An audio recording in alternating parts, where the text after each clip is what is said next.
Hi, I'm Manus. I'm a volunteer crew member with Lough Neagh Rescue. We volunteer on the lifeboat.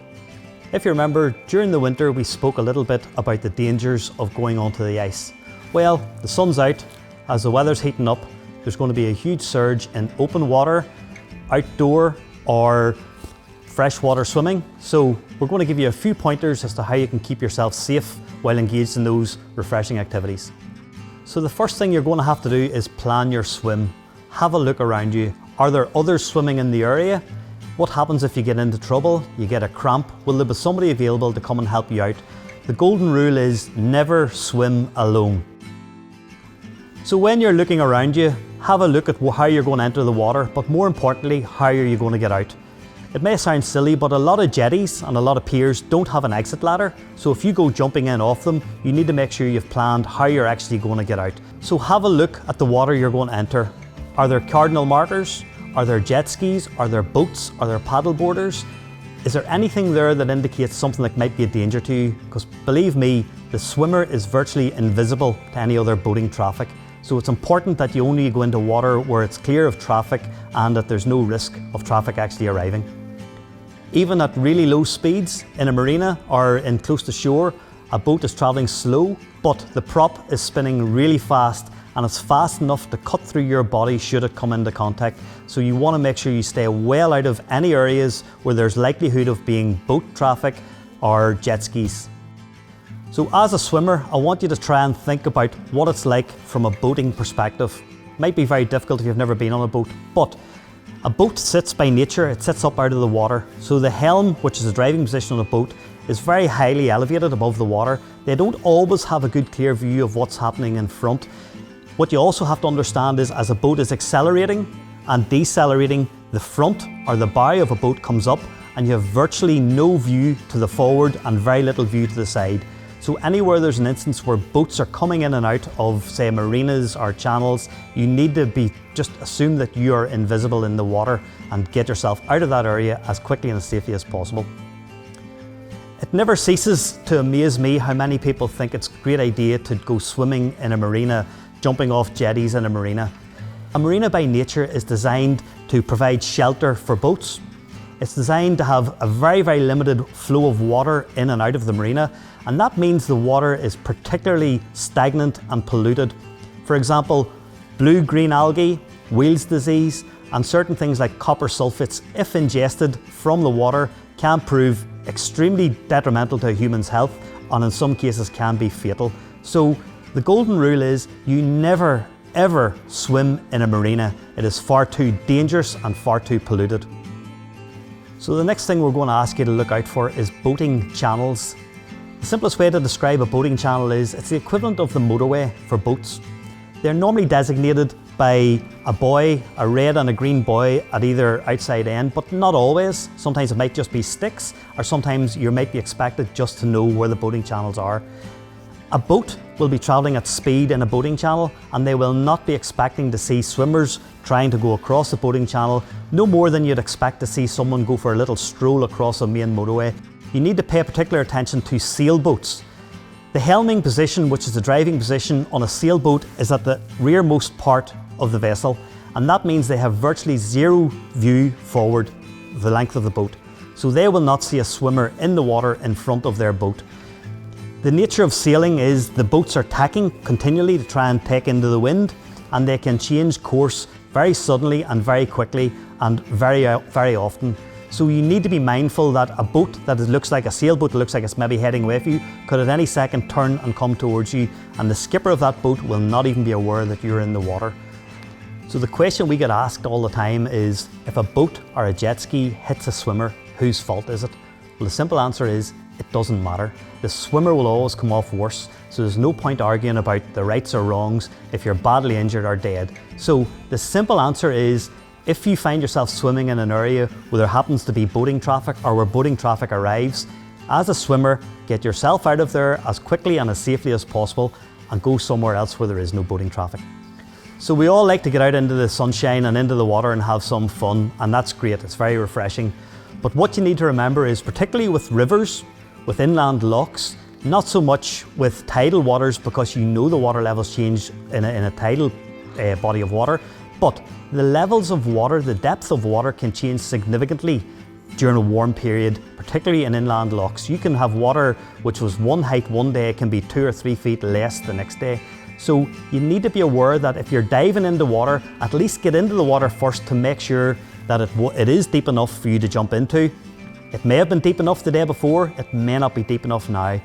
Other things that can affect the depth are moving sandbars. Particularly in Loch Ness, we get lots of sandbars moving about the loch. Temperature is another thing you need to look out for. It may be a nice balmy 25 degrees in the air and the water temperature might be 15 or 16 degrees and it feels nice and refreshing when you jump into it. But understand that in deep bodies of water, the temperature of the water below the surface, a few feet below the surface, can be significantly cooler than what it is on the surface. So on the surface it might be 15 degrees, 3-4 feet down it might be 10 degrees. So if you're diving into the water, you're going from 25 degrees, your head is going into 10 degree water, and that can sometimes have the same effect as cold water shock, where your body naturally does an involuntary inhale. You start to inhale the water, and as we say in the search and rescue community, the dying process has begun. You have started to drown. Other things to consider about the water is the effect of wind and the effect of sunshine. So wind will carry you out further.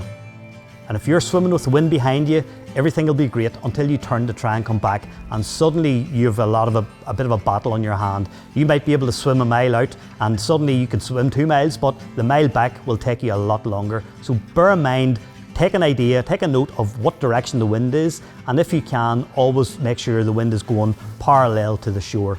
So a beautiful sunny day like today, the sun can be your best friend, but it can also be your worst enemy. As the sun starts to set, it blinds anybody in a boat. The sun's sitting so low in the sky, which makes any swimmers in the water virtually impossible to see. And similarly, if you're going for an early morning swim, as the water is warm during the day and the air temperature can cool down at night, it can create a mist on the water. So obviously if you're going out early in the morning and you're swimming in the morning and there's a little bit of mist, you need to be aware that you may not see boating traffic, but they most certainly will not see you. So always plan that entrance into the water very carefully.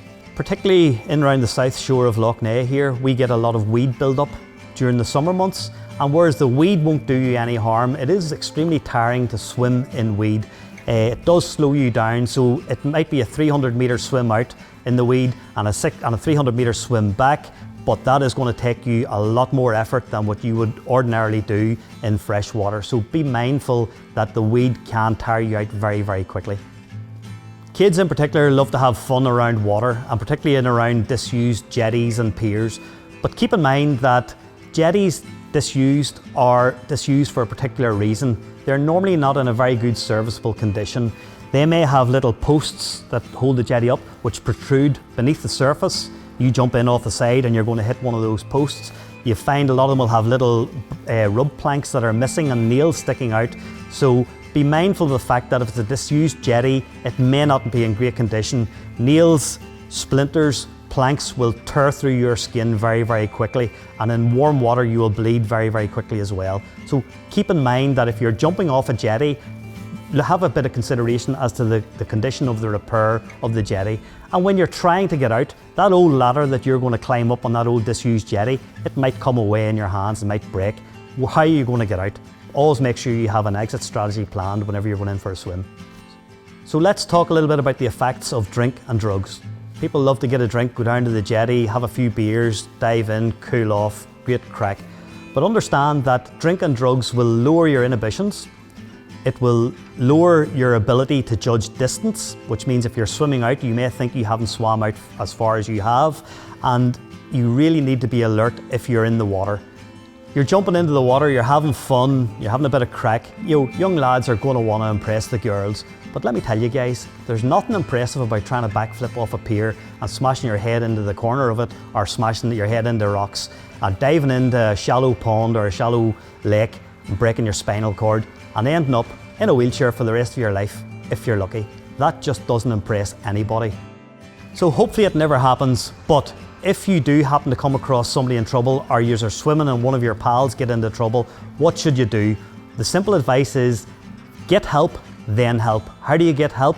You dial 999, you ask for Coast Guard, and you give them an approximation of where your location is. They will task people like us, volunteers who will come to assist you.